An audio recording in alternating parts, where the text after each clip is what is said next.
to start the recording if you have not. Awesome, thank you so much. So again, we will be recording it, so it will be posted for everyone. All right, so then I just kind of want to do some level setting for us in terms of what we are hoping to accomplish today. So our goal is to enhance stakeholder understanding of SP recommended course sequence statutory obligations for institutions and the coordinating board.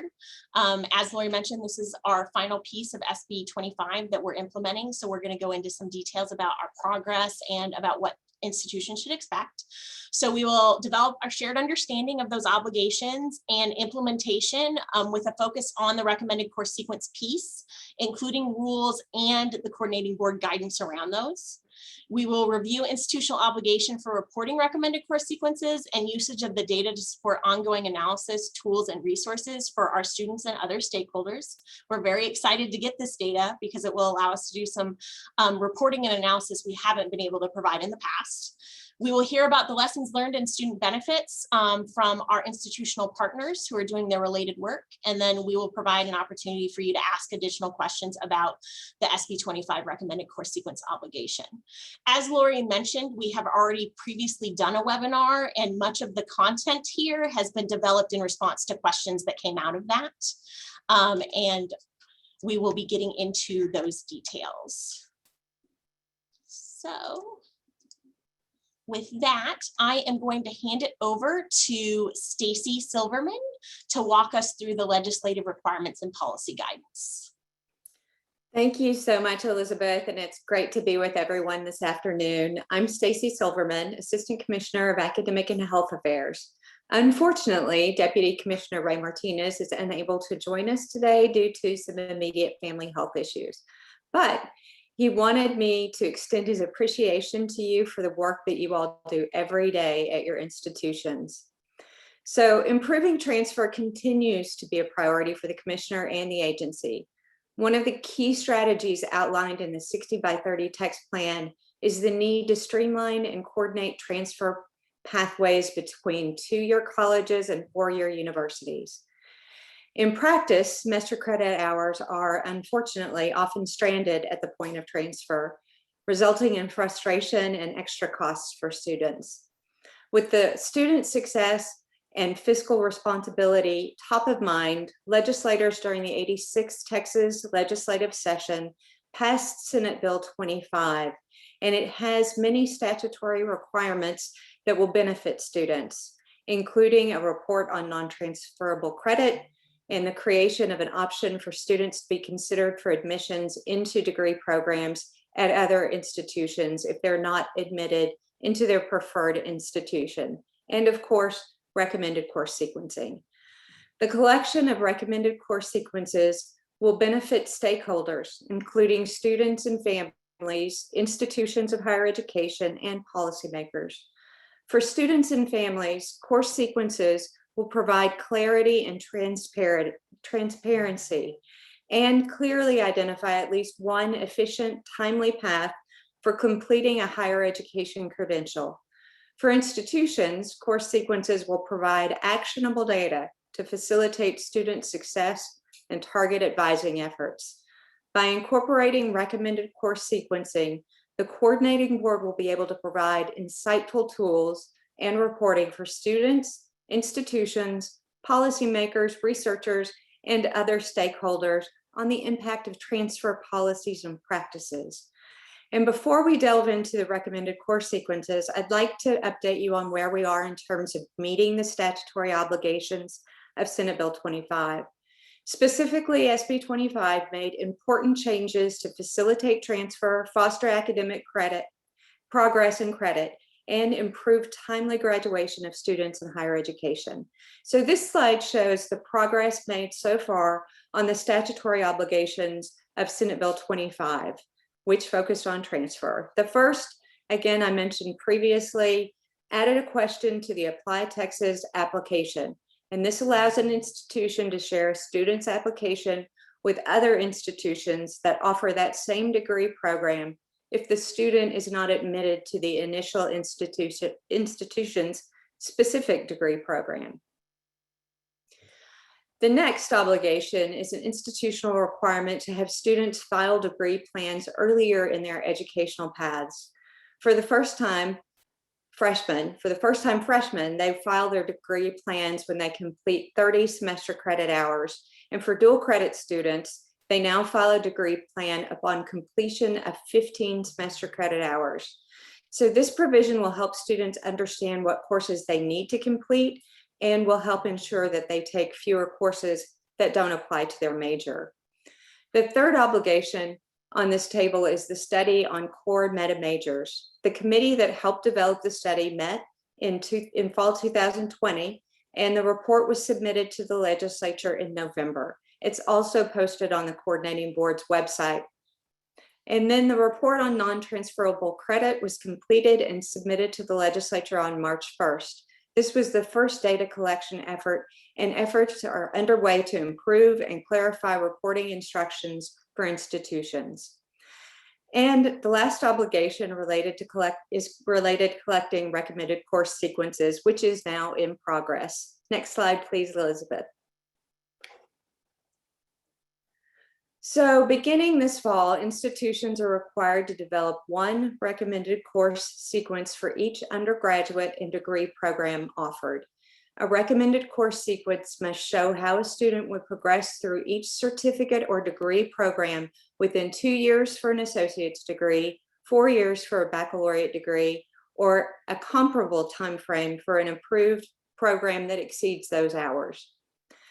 The courses included in the recommended course sequence should show the Texas Common Course numbering or the ACGM number, which are the same, or a course equivalent. Next slide, please, Elizabeth.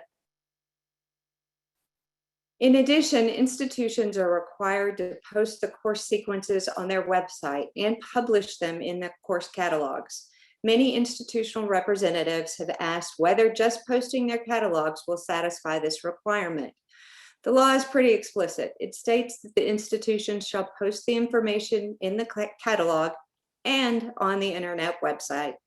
Importantly, the intent of posting this information in both locations, the catalog and the website, is that it's valuable information that will be accessible to students, parents, and high school and college advisors, as well as others. Institutions have also asked about degree maps and whether including them would fulfill the posting requirements. So yes, if in fact the degree maps include the required information, posting them would likely fulfill this requirement. Next slide, please, Elizabeth. So this slide provides a brief summary about reporting. As I mentioned earlier, institutions will begin reporting their recommended courses this fall. The portal will open on August 1st. So if your institution is ready to begin submitting, you'll be able to do so then. The coordinating board will not require institutions to submit information about how they are complying with this posting requirement. The coordinating board will use the reported recommended course sequences to provide tools and resources to students and advisors to help students identify their educational path. And the information will not be used by the coordinating board for degree audit purposes. So now it's my pleasure to turn it over to Lori Fye and Melissa Humphries.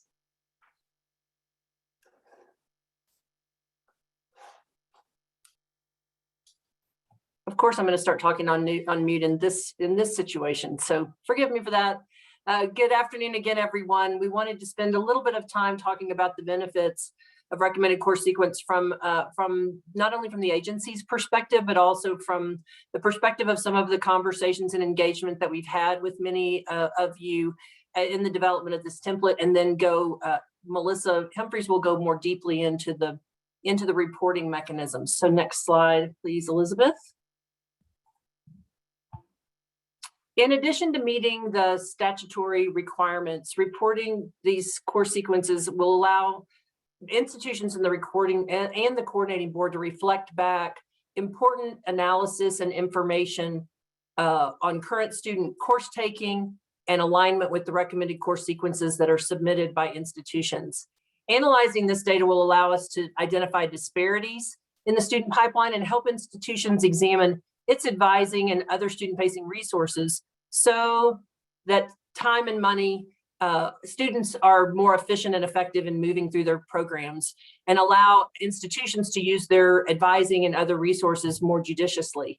We're really delighted about this opportunity because we think it will not only, as Stacy was mentioning, will it provide transparency, does it provide transparency for students first and foremost, but also will begin to give institutions insight into what some of those typical patterns are and what kind of actionable information they may be able to use.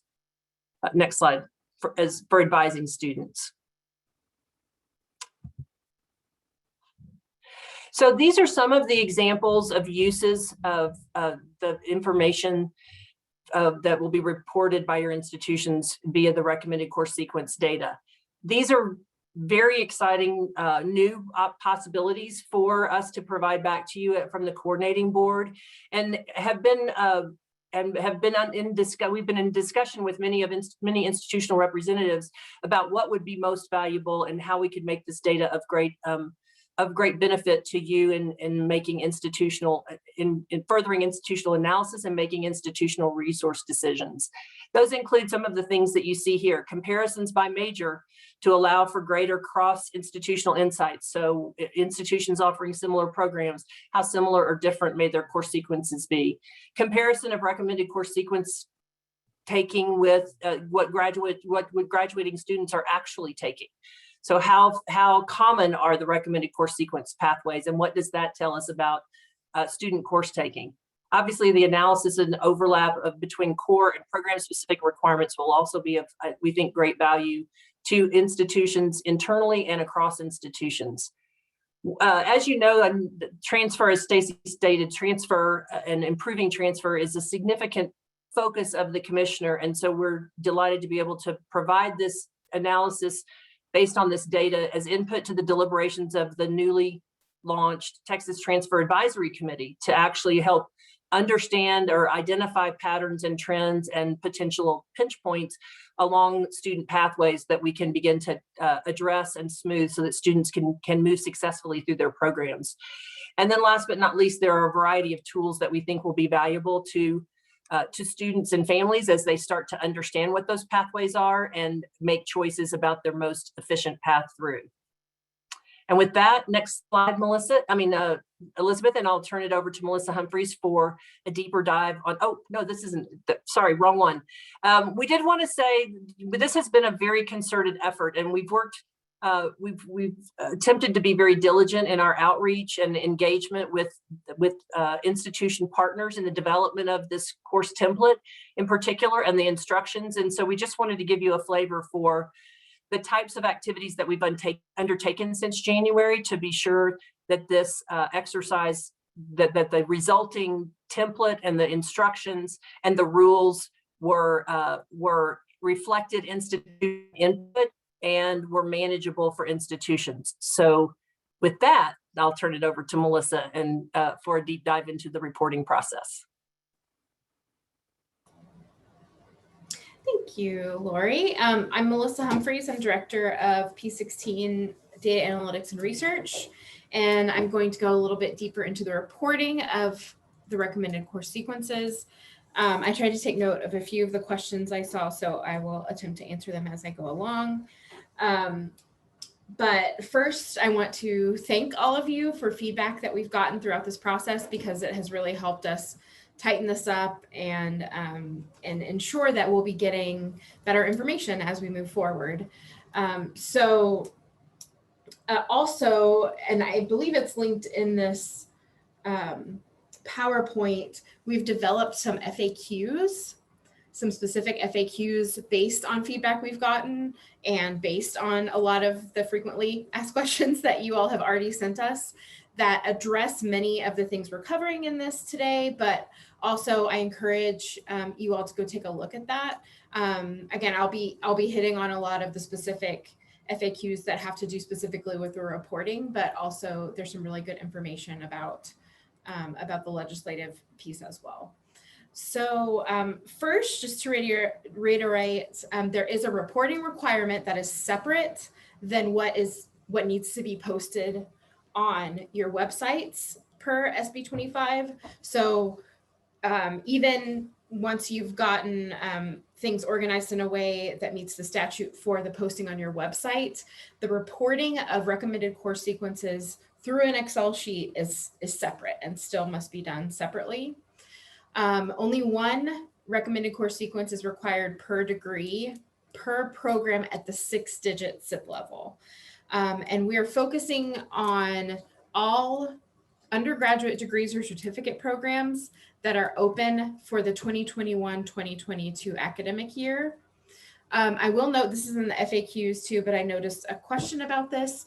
Moving forward, this will be a yearly collection. However, if nothing has changed between one year and the next, you won't be required to resubmit the whole recommended course sequence. What we will be asking for is information on any changes to recommended course sequences that you've already submitted to us, or recommended course sequences for new programs that you've added over the past year. The other thing I want to mention is that the template for this data collection is also posted on our SB 25 website, and we've made substantial changes to the parameter section of that document as well, which we, again, trying to get at many of these questions that you all have brought up to make sure we're answering the right things and you have the right information. So I also encourage you to look at that resource as well moving forward.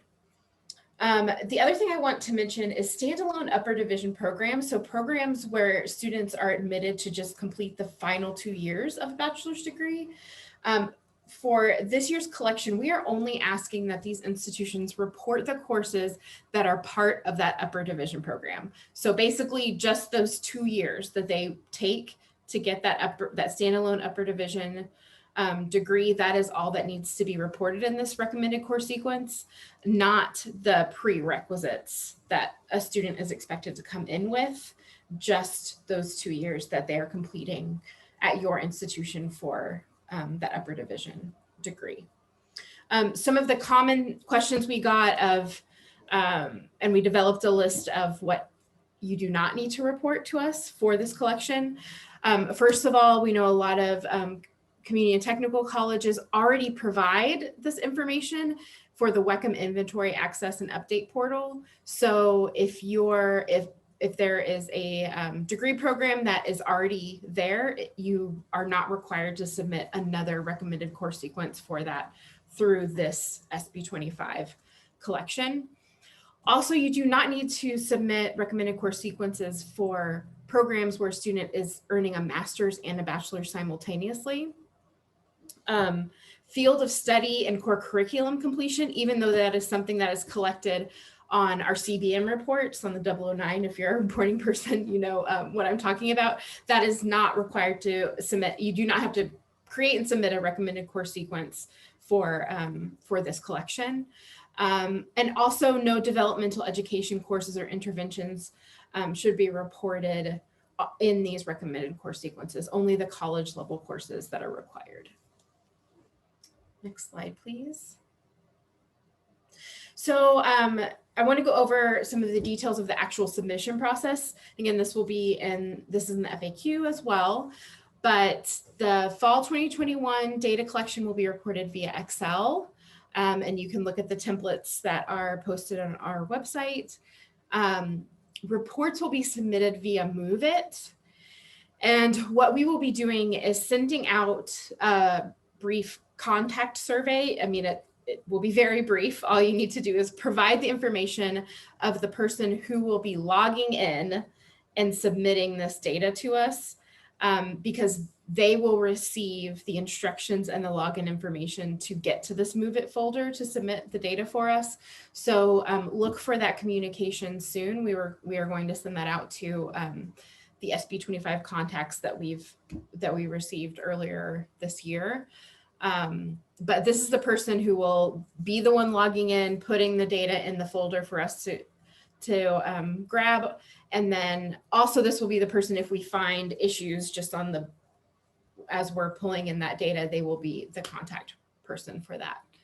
Also about the reporting window, I believe Dr. Silverman mentioned it opens August 1st. So if you're ready, we'll take it, but the window will be open until December 1st. So you have from August 1st to December 1st to submit these recommended course sequences.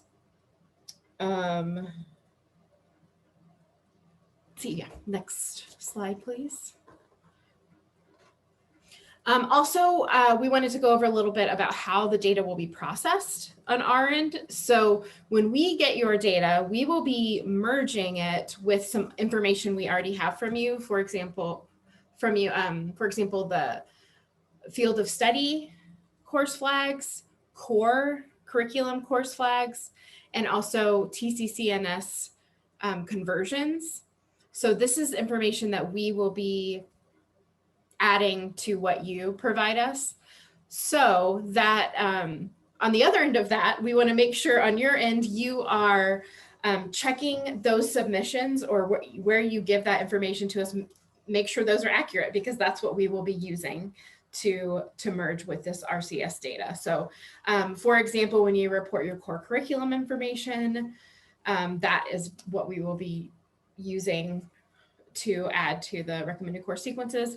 Also, the Texas Common Course numbering that is included on the CVM 003, or we'll also be looking at the tccns.org website. So please ensure that the information you're giving us about those conversions, this is specifically for universities, conversions between your own institutional course prefixes and numbers convert to what is on the ACGM. So I believe that's all I have, unless Elizabeth, should we address any of the questions that are coming in now in the Q&A about this, or? So I'm thinking it would be a good idea to go ahead and let the institutions do their presentations and address the questions related to the presentations, and then we'll come back to, we've had a number of clarification questions related to the policy and the reporting piece. Great, thank you. So with that, we would like to hand it over to Dr. George Riley and Angela at Alamo College District to tell us about their program related to Pathways for Students. Thank you. Good afternoon. I want to thank the Texas Higher Education Coordinating Board for giving us this opportunity to present today. I also want to take a moment to acknowledge the support from our Board of Trustees at the Alamo Colleges, our 5 Alamo Colleges, our Chancellor, Mike Flores, and all of our faculty, staff, and students who have been instrumental in our Pathways work. Today, we are going to provide an overview on our guided pathways with our transfer advising guides, we call them tags, our South and Central Texas Transfer Compact, our seamless transfer pathways, and the impact this work has had on time to completion of our students. Next slide, please. As part of our Guided Pathways initiative, Alamo Colleges District is part of the South and Central Texas Transfer Compact. Initially, we started this work with 7 universities in 2016. Currently, we're working with 20 private and public universities to increase the ease of efficiency in transferring to a 4-year institution.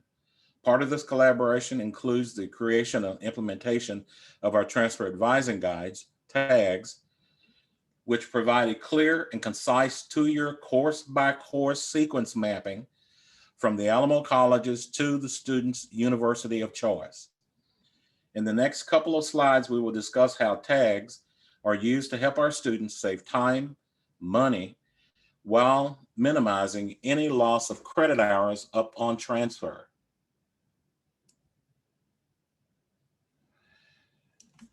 We will also tell you about our seamless transfer pathways and the 0 loss of time, 0 loss of money, and 0 loss of credit that has resulted because of the work that we've been able to do working with our transfer compact. So with that, I'll turn it over to Angela.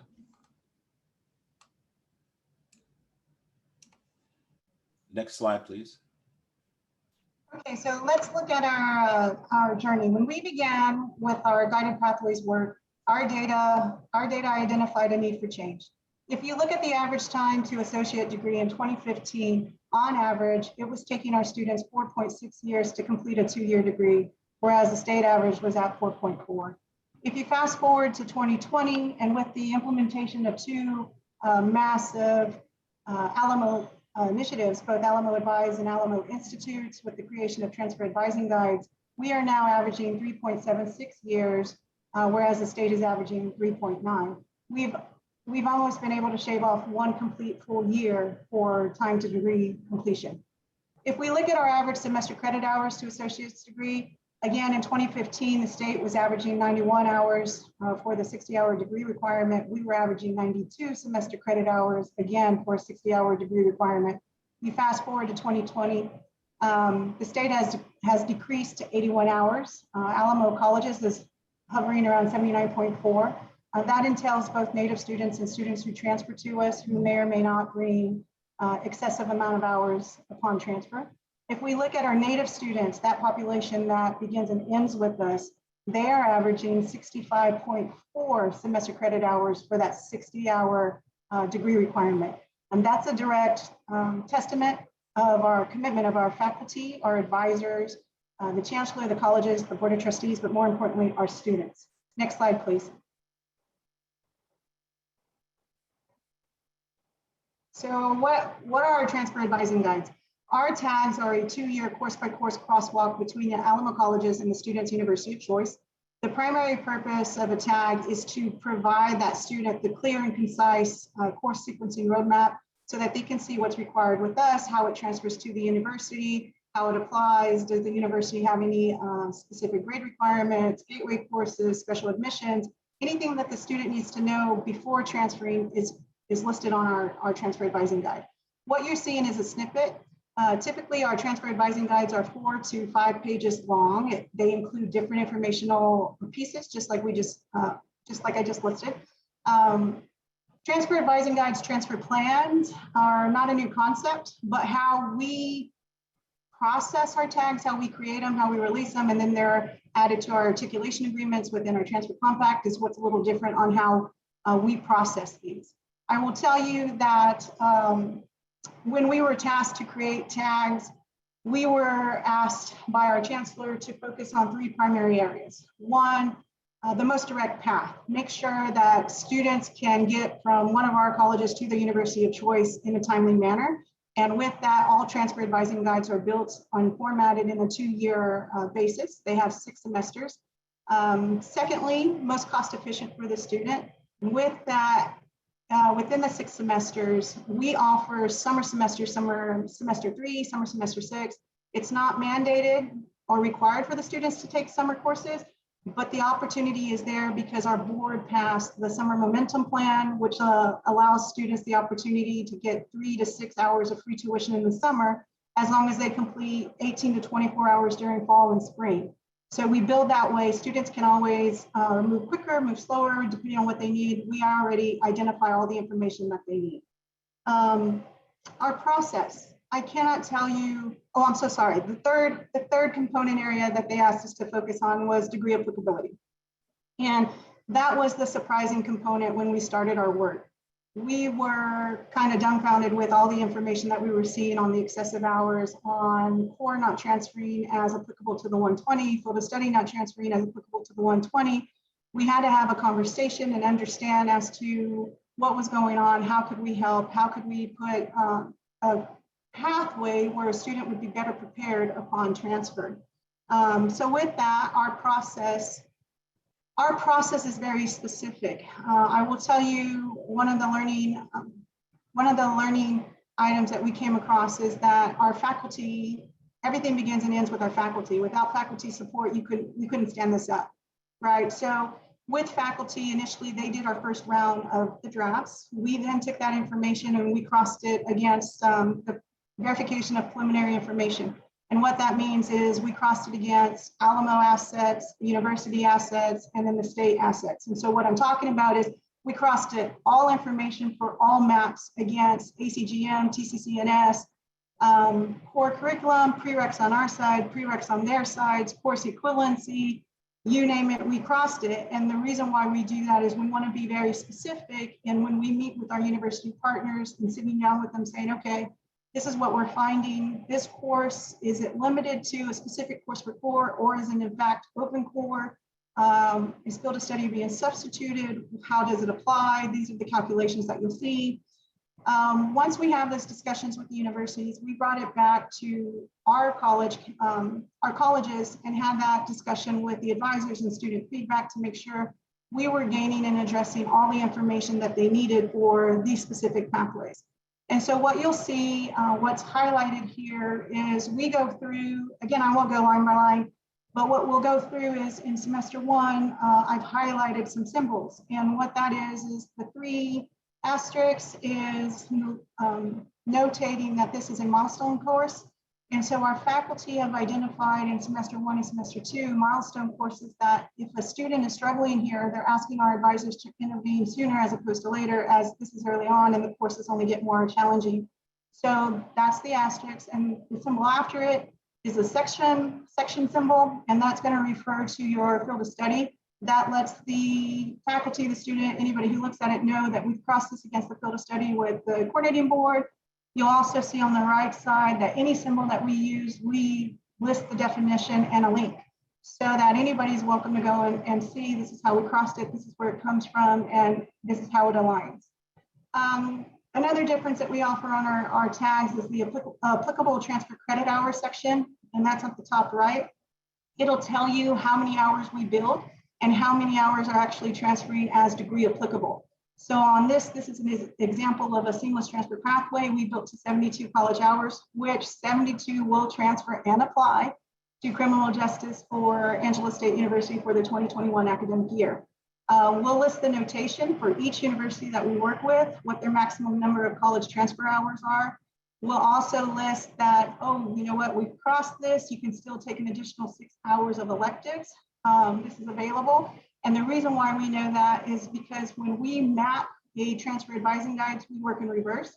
We go to each university's catalog and each specific major, and we account for all 120 hours, which means we identify the residency, upper division, lower division, writing intensive, ACGM, anything that's there that's required so that we can identify the number of elective hours that are available so that we can provide a seamless transfer pathway for students. So what you'll notice is that 72 is over the 60.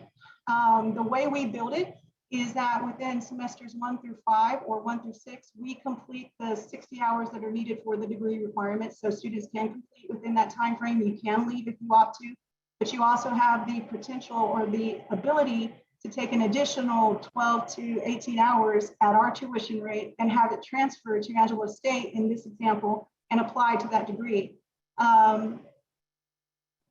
Which basically gives our students the ability to, you can still transfer, you can still go, it's up to you, but should you want to take it at a lower tuition rate, you're more than welcome to with us, and the university has agreed to allow and have this transfer and apply. Next slide, please. So what you're looking at here is this is our transfer advising guide example for workforce, and it's going to be the same format. What you'll see is this becomes more specific to a particular college. This is going to be our AAS, Emergency Management Administration and Homeland Security for San Antonio College, to the BASS, Fire and Emergency Services Administration, Homeland Security Concentration for Texas A&M San Antonio to MUSA 2021. And so what you'll see here is it's going to reference our AAS to their BASS, how it's going to work. It's the same verbiage. The only difference here that I would highlight is in semester 1. If you look at Math 1314, it'll transfer as Math 1314. We'll substitute for Math 1332. And what that's telling our students, our advisors, and our faculty is that on our side for AAS, the degree requires Math 1314. On TMUSA's side, the degree requires Math 1332. We requested it to have it transfer and substitute for. They allowed it, and so it's been approved, and that's how it's written. But all of those discussions have to be had before we can release the tag. That way, both sides are in agreement before we add it as an addendum to the articulation agreement. Again, for workforce, what you'll see here is the transfer advising guide provides 80 college level, of which 80 will transfer and apply for this degree at this university. This is another example of a seamless transfer pathway. What I will say is that this is only possible with with our university partners working with us. To negotiate and to have these concessions made makes this a possibility. Again, we provide the immediate degree within first 5 or 6 semesters at most. Any hours in addition to that are listed in semester 7, 8, or 9, and that's up to the student. All of the courses that are listed here will be required at this institution for this major should they transfer. So whether they take it with us or whether they take it with them, it will still be courses that they need to take. So the option here provides the students the ability, again, to take it at our tuition rate versus the university's tuition rate, but all of the courses will transfer and apply regardless of whether they take with us or whether they take with the university.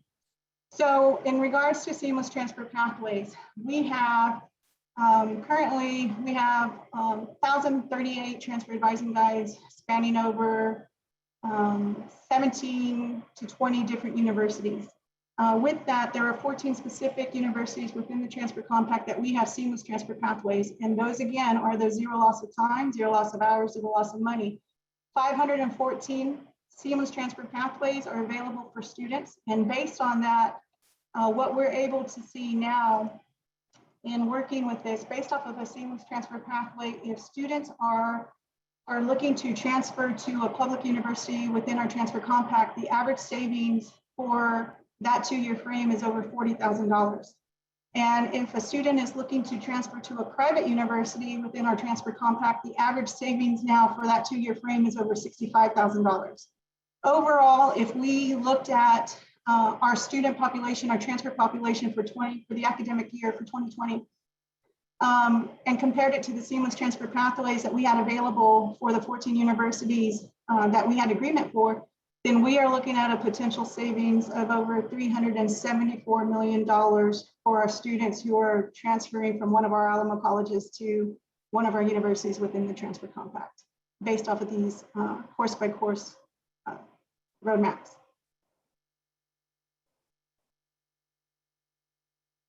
Thank you so much for that update on your program. I haven't seen any specific questions come through on the question and answer related to your presentation. We do have some questions related to the RCS piece that we will address when we get to the Q&A. But unless anyone has any specific questions for Alamo, I think we probably can go ahead and advance on to El Paso Community College. We really appreciate you telling us about the program. Good afternoon, and thank you for inviting El Paso Community College to contribute to the course sequencing conversation today. When we were first approached to discuss the initiatives that are happening at EPCC, we were both excited and humbled because we still have a lot of work to do, but we have some exciting work to share with you today. So next slide.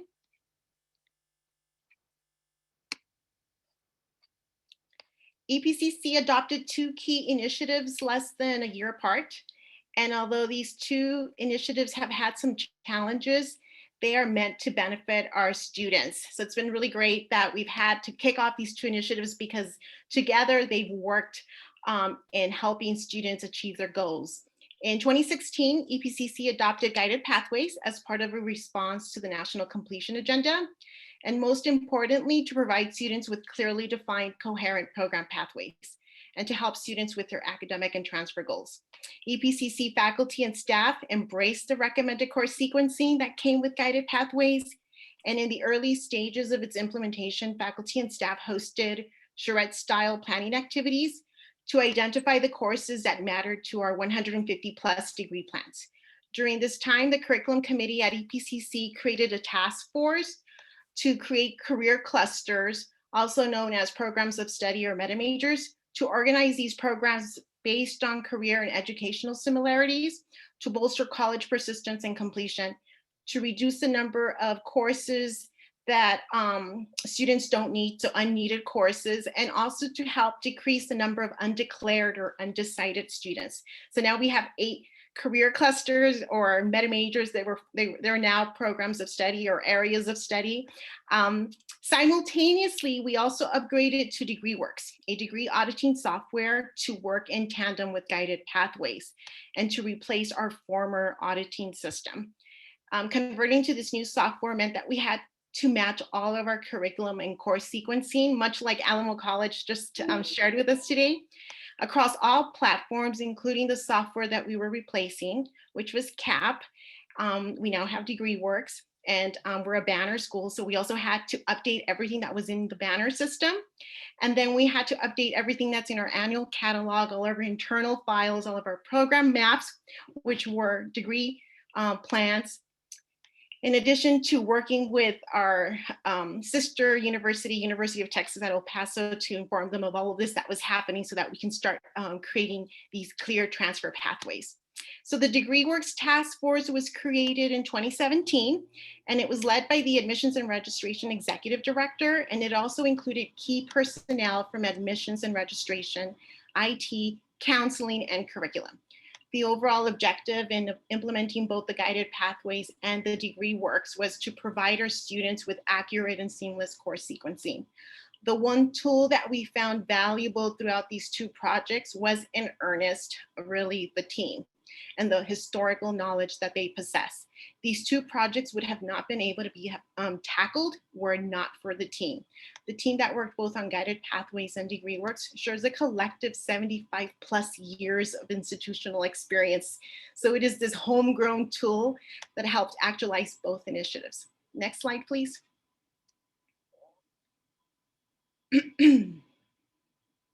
So the lessons learned that we learned at EPCC was the ability to rely on each other for both the technical and institutional knowledge, to collaborate with key departments such as institutional research, IT, counseling, and marketing to help elevate the work and get it to the hands of our students.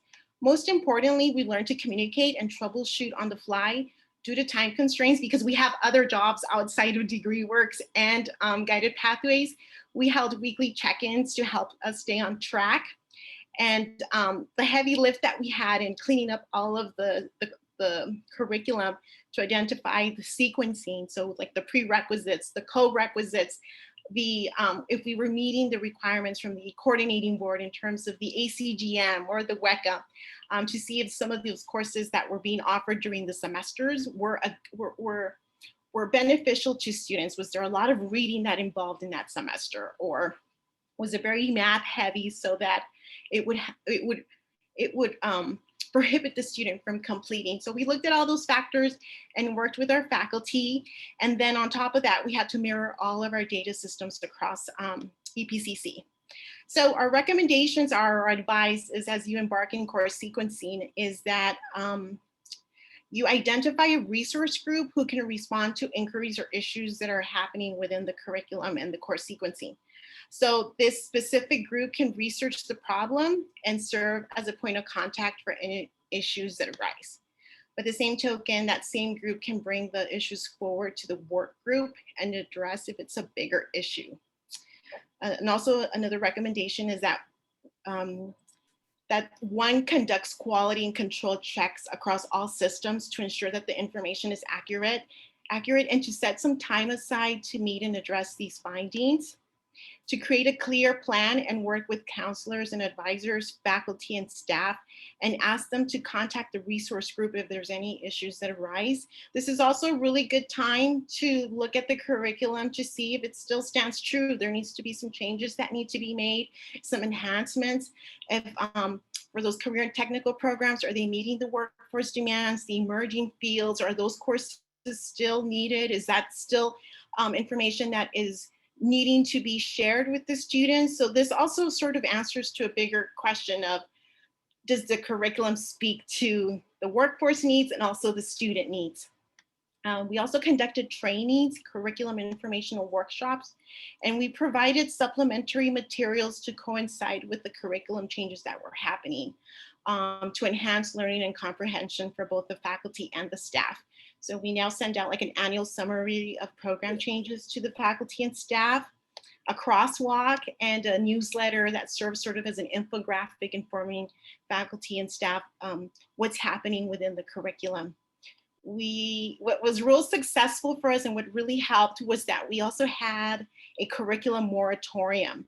We were fortunate that the curriculum committee at El Paso Community College recommended a curriculum moratorium, and the Division of Instruction and Workforce Education supported a 2-year curriculum moratorium so we could do this heavy lift and be able to respond to both initiatives.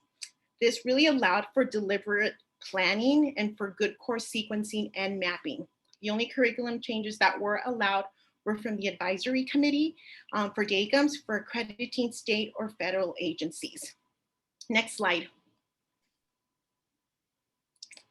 And the big benefit to students is that they now have a clear and concise degree plan that reads across all platforms. Counselors and advisors are able to trust that the information is 99% error-free. I mean, we're working at 100%, but things do happen. And students are no longer having to guess what courses to take and when. Thanks to both the degree audit and degree works and the program maps, the information is easy to understand and it's reliable. Additionally, we've been able to reduce the number of excess courses students take, which is the end goal for a lot of the work that we're trying to do. And as I prepared for this presentation, it's easy to forget the hard work that went into these 2 initiatives. We could have not done the work without the foresight, flexibility, and dedication of the team, as they understood that student success outcomes were at the forefront of our work. Thank you, and that concludes our presentation. Thank you so much, Yvette. We actually have a couple of questions. One question is, did guided pathways act as the basis for what was decided to be the RCS for a program? Did it act as a basis?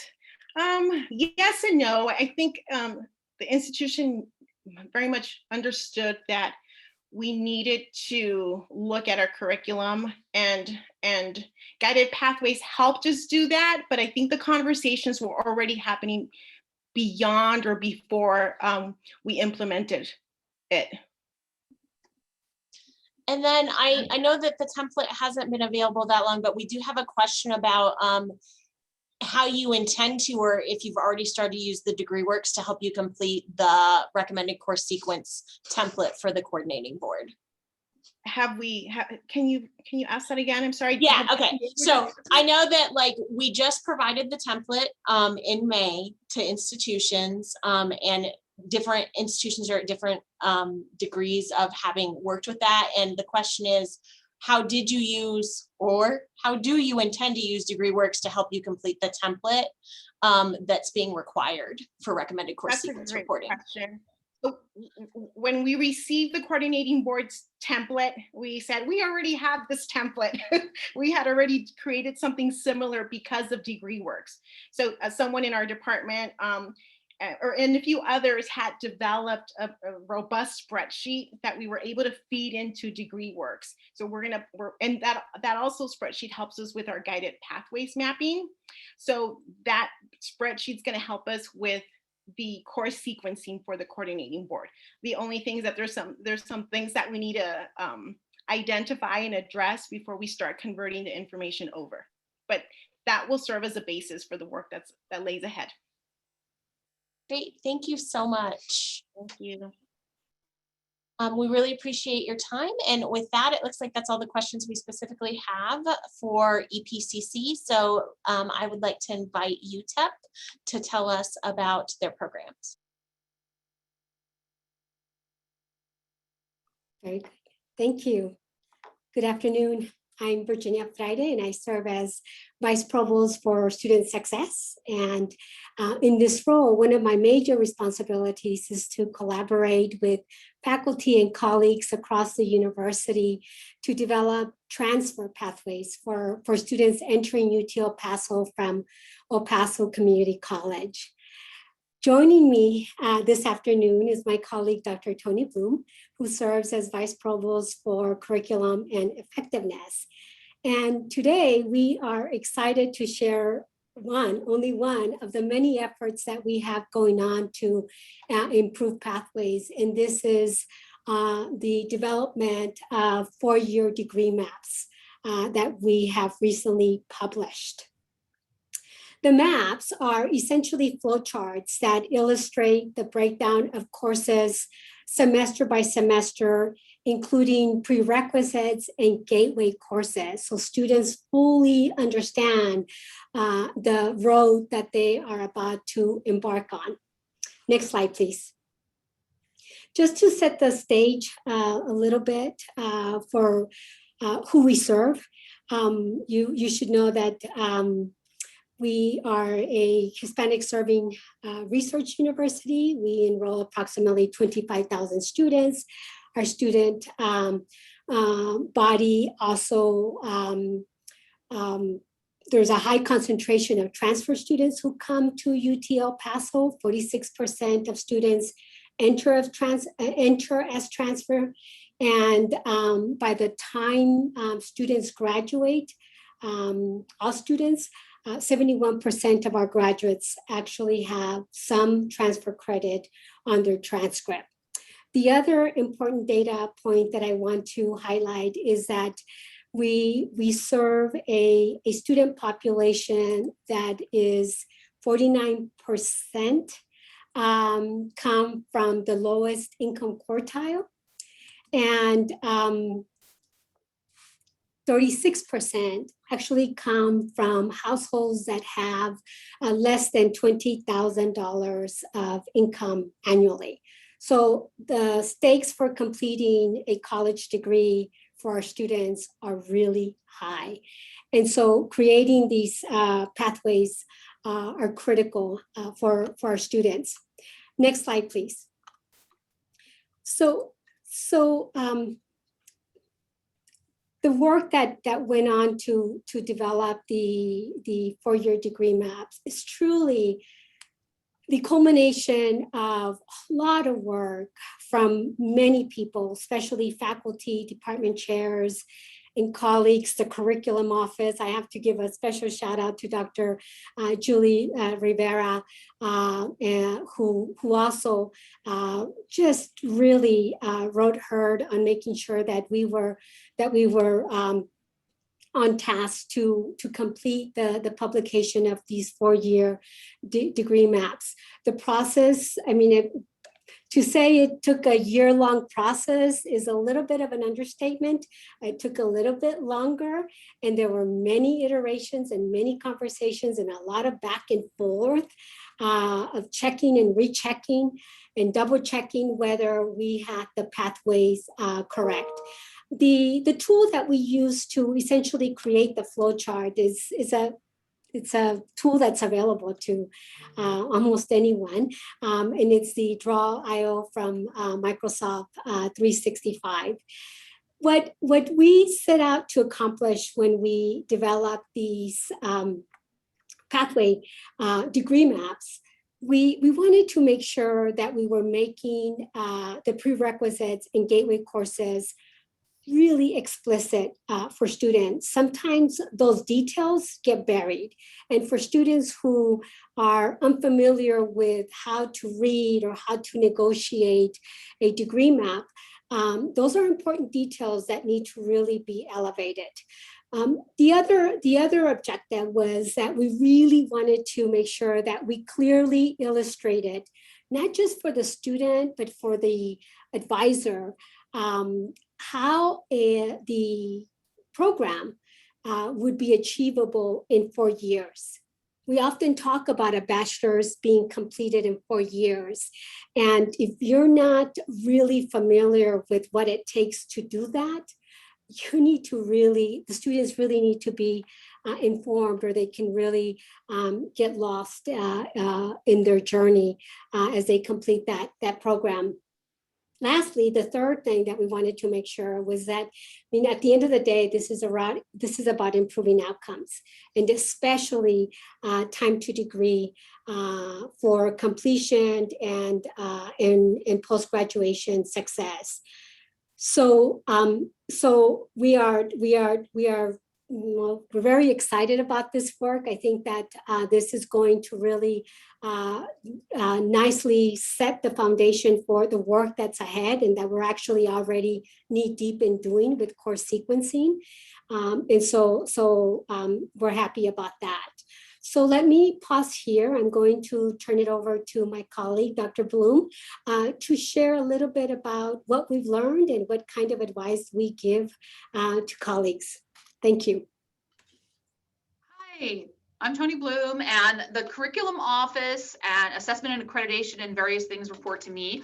And so the wonderful Dr. Julie Rivera, who's on this call, also I want to thank her for all of the work she did on this. I really want to talk a little bit about what we learned through this process. It seems like it seemed like it was going to be something straightforward, and it turned out to be far more complex than we imagined. Good things we learned. I mean, chairs and directors actually found reviewing this tool to verify that we had those maps correctly put together really helpful in their own big picture planning. Often they didn't realize what kind of, shall we say, spaghetti they had created, and and it actually caused some of them to decide to implement a few changes so that there weren't quite as many bottlenecks.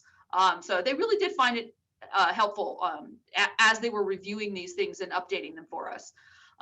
Most of the recommended sequences we got from chairs and directors from the programs, however, were not entirely conducive to transfer. And a lot of the reason for that was that the 4-year recommended sequence for most of them included spreading out core curriculum and lower division courses across the 4 years so that the last 2 years weren't so heavily embedded in high level upper division intensive courses, because that in their minds, that's the way to make things smoother and have more success. So we're going to have to go back to all of these and say, okay, now that we've got them for 4 years, for people who start here, how can we make these work for transfer? Big surprise, we started with 73 programs, and I know we only have to then provide 73 recommended course sequences, but because we were using this to create tools for our students, we produced 178 maps, and that's not even with a specific transfer path for each one. We had different concentrations within various programs. We had some with and without pre-calculus, with and without, sort of assuming what they came in with. So there were a lot of iterations even of a single program. The university core curriculum, in many cases, especially in engineering and the sciences, was deliberately spread across years to balance rigor. What advice I would give folks who are embarking on a project like this to create advising tools for students is to recognize and embrace the fact that the single recommended path that you're creating is not the only path. And also, we have recognized very quickly that in order for us to create appropriate recommended pathways for transfer, we're going to have to work very closely with Yvette at EPCC and collaborate, with our sister 2-year institution to assure that we have a way of making those kinds of things happen. In some cases, we'll have to say, all right, we're going to have to assume that all of those lower division courses happen in the first 2 years and the upper division happen after. In some cases, we might actually decide that a co-enrollment model works the best and have students taking courses at both institutions simultaneously. So we're actually excited to embark in that next step and say, take these maps that we have now and use them to help us build our transfer maps. But because it took us about 1.5 years-ish to build the ones within our institution, we're anticipating that it might take a bit for us to translate those into transfer pathways as well. I will say this though, and I think Julie would agree that having done this work makes the recommended course sequencing much more possible for us. So she's actually using all of the work that we did this past year on this project to sort of build those recommended course sequences. We're some of the ones that have hidden slides. So if you want to see what one of these looks like, we can put one of those up if you'd like.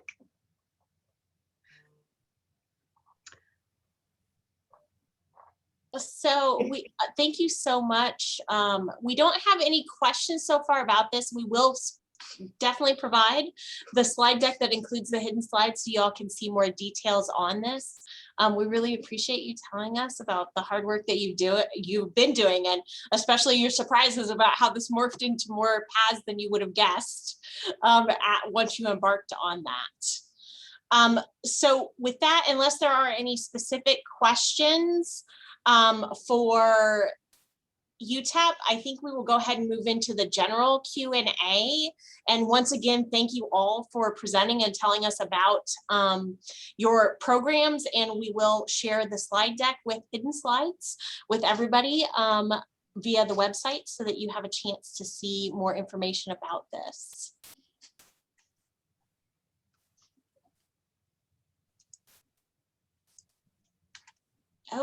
Okay, so we're going to kick off the question answers again, and I'm going to put Stacy on the hot spot first.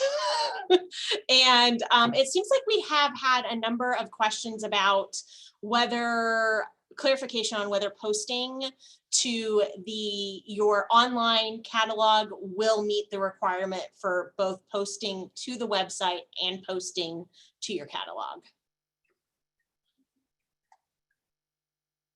Elizabeth, if I might chime in too, just quickly before Stacy answers, it seems like some institutions also have something that is together, like a 2-for-1, which is both a catalog and a website. I think it was what was it? A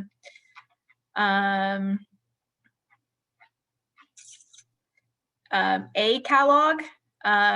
Which I'm not sure if that's a specific kind of software that institutions use, but it seems like that is something that is also, I think, confusing some folks.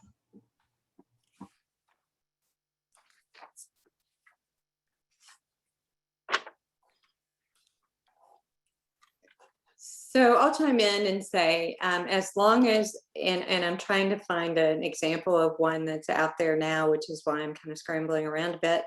But if you have a listing of the degrees in the areas of study, the important factor is that you actually, as a student, could sit down and on one page figure out what your first year, second year, third year, and fourth year were going to look like. If it's a university bachelor's degree, and if it's your first 2 years, what an associate's degree would look like in those 2 years. If that's not clearly laid out, then it doesn't meet the actual intent of the legislation. If it is clearly laid out, then it does. And it needs to be accessible from the university's main website as well. Now, some of these do a very good job, and then others take you in a spiraling click loop that continues indefinitely, and I still can't find where to get the degree map. I'm just in a loop right now where I've eventually gotten just a list of courses. A list of courses is not a degree. It's not a recommended course sequence. A recommended course sequence, again, needs to lay out that entire pathway for that degree. So a student knows if they're in dual credit and they're recommended to take whatever you want. In fact, don't take whatever you want. Look at the map and take only economics if you're an economics major. You don't have to take sociology or psychology. You just have to take economics, and that will transfer with you, and it will reduce your excess hours. Am I being clear? Am I making some clarifications there? So think of it as semester 1, semester 2, 3, and 4. So I think related to that, then Stacy, there was a question about like if their catalog contains a recommended course sequence for each degree, can they link directly to those pages from their websites? Fine, that would be fine. I think that would be super. And then they can link back and forth.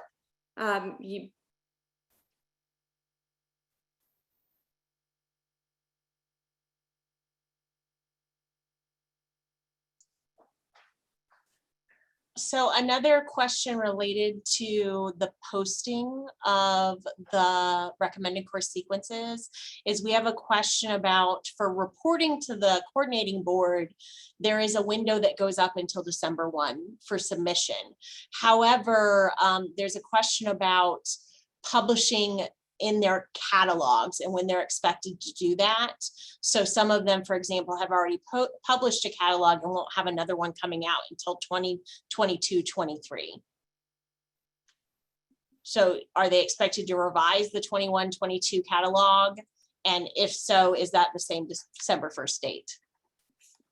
So I'm not an attorney, but I also don't want you to do work that you don't have to do. So you already have to do the recommended course sequences for us, and I know that that's a heavy lift. So if you've already published your catalog for this year, you don't have to go back and republish that catalog. But the next iteration of your catalog needs to contain this information. So the reporting requirement wasn't actually required until this fall. So whatever you've got published out there right now is great, but as we move forward, then your reporting begins. So on another related note to the publishing, we have had some questions about like, do we intend to provide an example of an RCS publication that meets all the requirements? Or do we have any that we would refer folks to? Well, I think you saw some today. I think the Alamo colleges did a great job. And I think all three of our institutions that we're on are doing such wonderful work in this area. And I think many of them could share their examples with us and show what these kind of look like.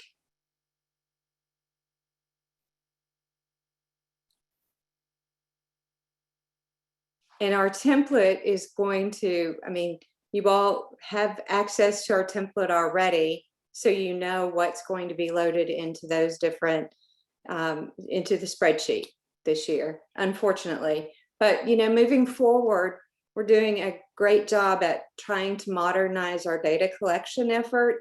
And I think that institutions will be very pleased down the road. Again, change is never easy, and it's a big ship that you got to turn.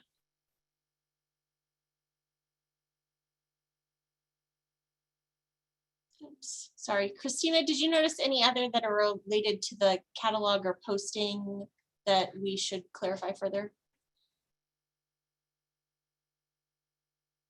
No, I think that was it, Elizabeth.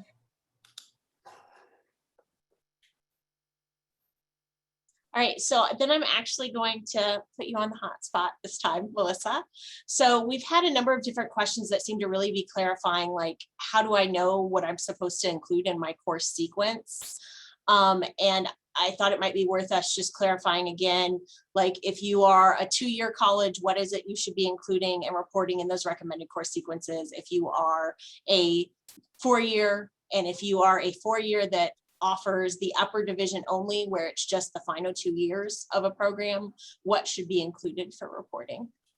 So I would say the quick answer is what you offer at your institution.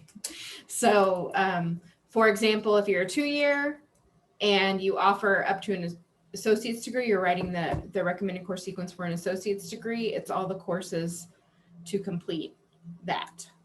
If you are doing an upper division bachelor's, so again, these are our bachelor's degrees where the student is accepted they've already completed the lower division and they are just taking the upper division at your course to complete that bachelor's degree, then you would only provide us for this collection You only need to provide us with the courses that they will take at your institution. We know that, there are likely suggestions or requirements for what they need to take for the lower division. But if your institution is only providing the upper division part of that, that is all you should include for us in this recommended course sequence. As we move forward, that may change and we might ask for your help in adding what is required in the lower division. But for this collection, we only need what you are offering at your institution. And if I can just add some context to that, like part of that is that when we say we might ask for it in the future, that means some future collection, not the fall collection. Yes. That we want to take the opportunity to really talk more with the institutions that this applies to and get a better understanding of how this works and what is currently available to report versus what would have to be created because it's not currently part of those articulated paths. And I do have a list. I've been taking notes of the questions I've been seeing in the Q&A that I think I can answer. And apologies if they've been, by now, some of them may have been answered. I don't have two screens up in front of me to look at both at the same time. But I did see a question about multiple programs with the same 6-digit zip code. I think that's a good question. Often, most of the time, there won't be multiple programs with the same 6 digits that have the same degree they're going towards. So for example, we know there may be a major with a 6-digit zip code, and one is a Bachelor of Arts, and one is a Bachelor of Science.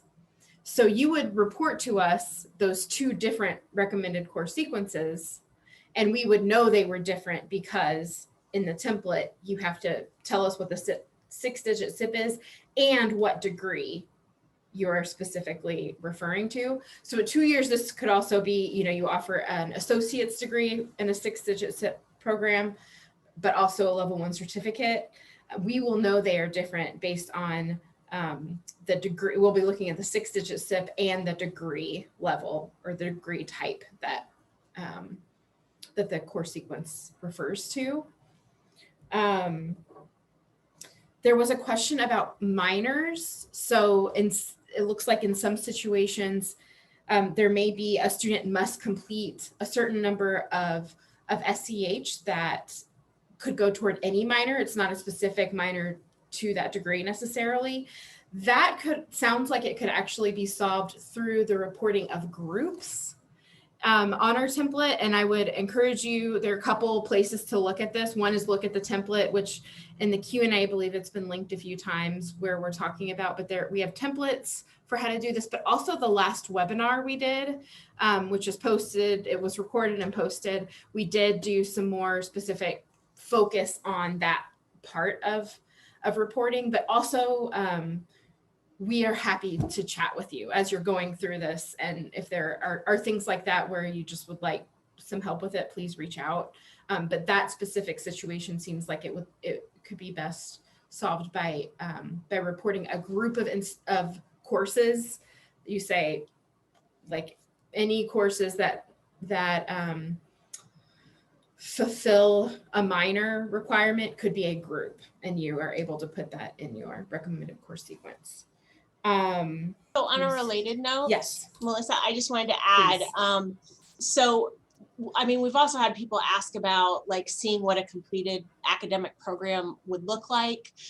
So we have created our recommended course sequence webpage, which we have cited several times during this. And I know there were some links shared in the Q&A, but basically if you go to our main website and look at our transfer tools, within the transfer tools, there is a recommended course sequences, and that does include FAQs. It includes the template. It includes general information about the statute and the rules. And it also includes some example templates that show you basically, here's some different scenarios for what this would look like for an associate degree, for a bachelor degree, for a standalone only degree, and then for the optional transfer pathway that community colleges can report on. So I just want to make sure everyone was aware that we do have some resources already out there for you to refer to help maybe help you formulate those questions if you need to follow up with Melissa and her team for more specifics. And I want to follow up on this zip code discussion. I'm again looking at the question page. For zip codes, this only refers to the program itself. We are not asking for zip codes that apply to courses. The course level information will only be the prefix and number of a course. So I think the example someone gave was calculus. So within the engineering degree that you are giving us, the course sequence, calculus will likely be listed in that by its prefix and number. It also would be listed in a chemistry degree, but the 6-digit SIP, we are only asking for the program level information. So a major, essentially, not for every course. We're not asking for a course level zip code. So when we were referring to that, it's for the program. Was there something else? I'm sorry, I'm looking at my notes.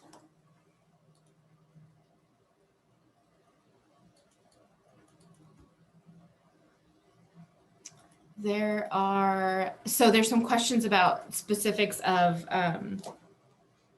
reporting. Again, I'm happy to go over this now, but I also will reference you to the webinar we did before that is posted. But yes, you'll be doing a recommended course sequence for every major and every degree, essentially. So it is up to you whether you would rather do those in separate Excel sheets or put them in separate tabs before you submit those to us. And one thing that we talked about last time was, a suggestion is you could ask the different academic areas to help populate these templates. But then we do ask that someone central or a group of people centrally are keeping track somewhat to make sure that things are consistent across and group numbers aren't repeated across several majors if they shouldn't be. So again, there's some language about that in the template itself. We discussed this in the last webinar. And again, feel free to reach out to Christina or I about specifics on that. Elizabeth, am I missing some other things I can answer? Yeah, so I think there's another one we probably can answer. How do we account for multiple concentrations? Great question. And you are you are welcome to report more than one concentration. We are only requiring one RCS per program. And we've heard a few things. Some programs we've heard you have to pick a concentration. And in that case, you may just pick the most commonly used concentration, or you could give us a recommended course sequence for all of the available ones. If there's not a required concentration and there does exist just a general, there's a general degree you can get without a concentration, that's the one that makes the most sense to report to us. There is the flexibility in the template to be able to report different concentrations if you would like to, but for this first year of collection, we are only asking that you give us one. But if you would like to fill out more, that's wonderful, and we will take it.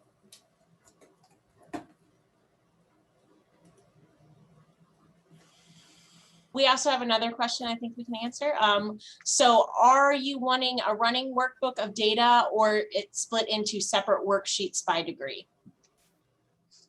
Either is fine. Whatever makes the most sense for what you're doing. And again, we realize this is work for you all. So this is one place where we can let you decide how you want to do that in one running list, or if it makes more sense for you to organize by different workbooks, that's fine.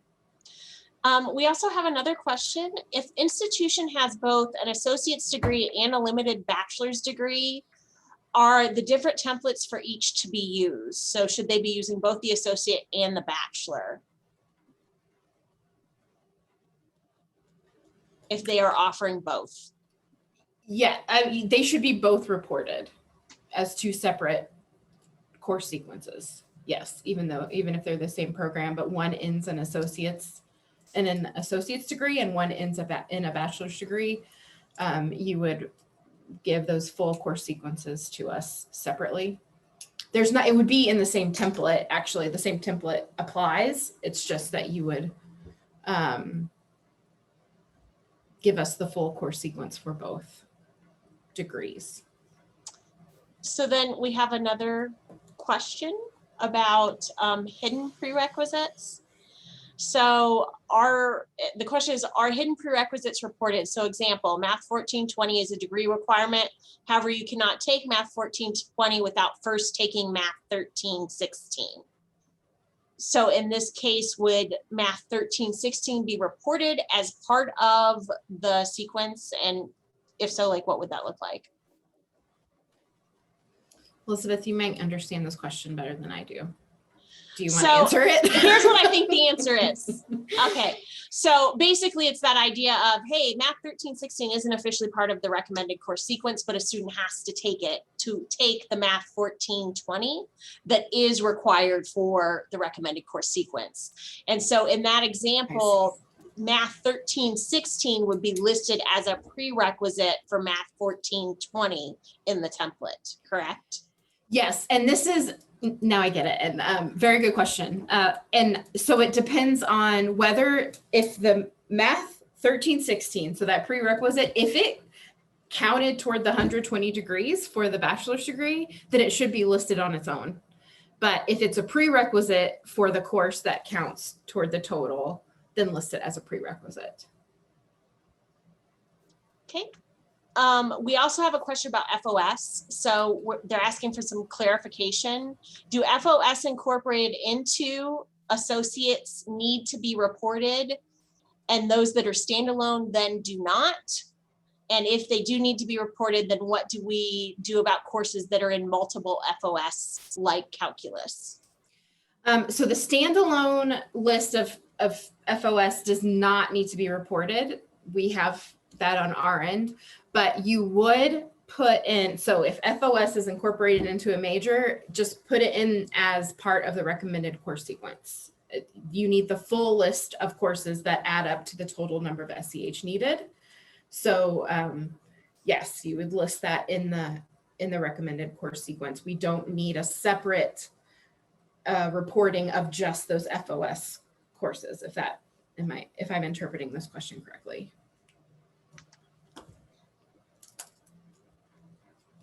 So actually I'm gonna put Stacy back on the spot for a minute. And we have a question about, will August 1 for the publication deadline for catalog and website be an annual deadline like the one for the reporting? So I'm not really sure about the reporting deadlines at this point moving forward, other than for this year. So what we want to make sure going forward is that institutions hopefully will have a portal where they can go to upload all their information eventually. That is part of our data modernization project that's ongoing.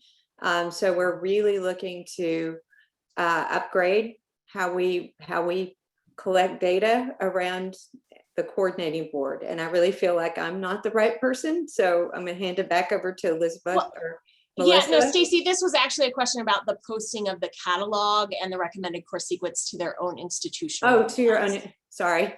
Nope, no problem. So yes, as we move forward, you'll begin to figure out within your own institution what works for your calendar and for your publication to your websites. So those are something that we'll be doing. You know, you'll be doing these every year, and as you move forward, you publish a catalog every year. You need to look at the course sequences that go into those different degree programs. And I did see a question about certificates at universities. And I would defer back to Elizabeth and Melissa on that one. I think that we are at this time limiting to level 1 and level 2 certificates and advanced technical certificates for the community colleges. However, in the future, that may be something that we want to document in a better way. And that's particularly useful for the universities and for the community colleges as well. We want to make sure we're capturing what you all are doing out there, and making sure that students have an understanding of why getting a certificate would be a good idea. And there are lots of high value certificate programs out there. And we really want our students in Texas to know their options and to be able to go out and get one of those high demand, very skilled workforce degrees. We want a skilled, educated workforce for the state. So I'm very cognizant of the fact that we are actually at time. There are some remaining questions that we will try to follow up on with answers, but I do want to encourage folks to make sure for the reporting piece that you take a look at the introduction and parameters section of the template. It provides a lot of detail about reporting around groups and other common questions that have come up today, as well as looking at the FAQs. Before we end, I want to go ahead and have Christina walk us through upcoming dates again so that they're fresh in everyone's mind.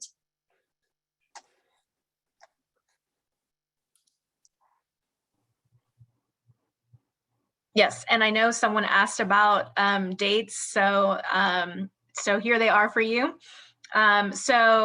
This month, we are going to be requesting the reporting person for the recommended course sequences from each institution.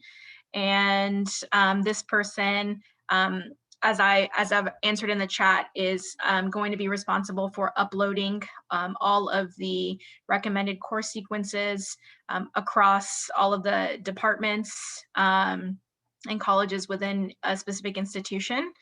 And this person will also be the primary point of contact for any questions that other people at the institution have with regard to revisions for the various submitted materials and whatnot. And so we at the coordinating board will be directly in contact with this person about all of the materials that are submitted. And as we mentioned before, the submission process will occur via the Move It site, and we will be providing the RCS reporting contact person with all of the login information, website, and all of those details of how to upload all of the recommended course sequence data. And come August 1st is when submission will open for uploading all of the recommended course sequence data. And as a reminder, each institution is responsible for submitting at least one recommended course sequence for undergraduate certificate and degree programs at the institution. Submission will close on December 1st.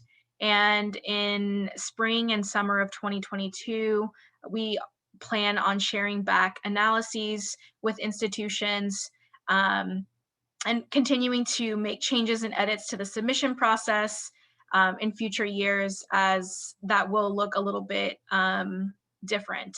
But as we've mentioned before, all of the data that you will be submitting will not have to be re-uploaded to the Move It site. We already have that information. The only changes will be if there are new programs that are added or changes that will be taking place with current programs that you've already submitted data for.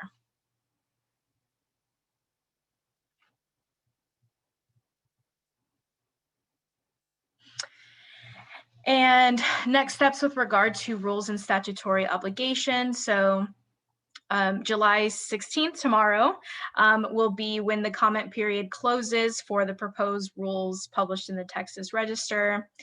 July 22nd is our board meeting, and that is where the rules will be considered for adoption.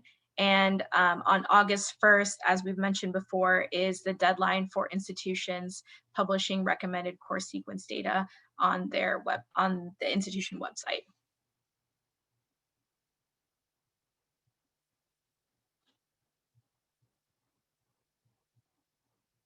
So with that, we would like to thank everybody for joining us today. We will be posting the PowerPoint, including the hidden slides from our guest institutions, and encourage everyone to visit the recommended course sequence site. If you have specific questions around policy, we encourage you to contact Stacy. If you have specific questions around reporting, please feel free to reach out to Christina. You can also reach out to Melissa or myself if you have questions, and we'll make sure we get you directed to the right place. Thank you again, and I hope everyone has a great afternoon.